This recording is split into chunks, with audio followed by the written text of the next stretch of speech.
Q DJ Sourav জুড়ে রয়েছে আমাদের সাথে বনমাতানো ছন্দে বনমাতানো গানে।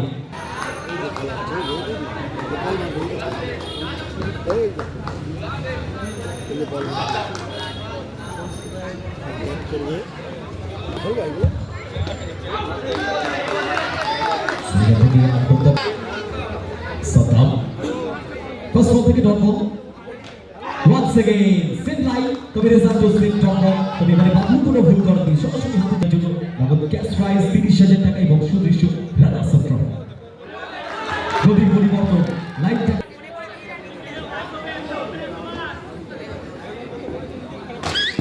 এবারে ভুল করেনি কোনো জায়গাটা নিয়েছে হিরু। আমরা আমন্ত্রণ জানাই স্যারকে, প্লিজ ওয়েলকাম স্যার। সেখান থেকে ব্যাক টু ব্যাক বাউন্ডারি বাবলুর কাছে সুযোগ ছিল না, wicket Hiru on strike. Last ball Saddam, last ball থেকে প্রচেষ্টা ছিল বাউন্ডারিতে কভার করা।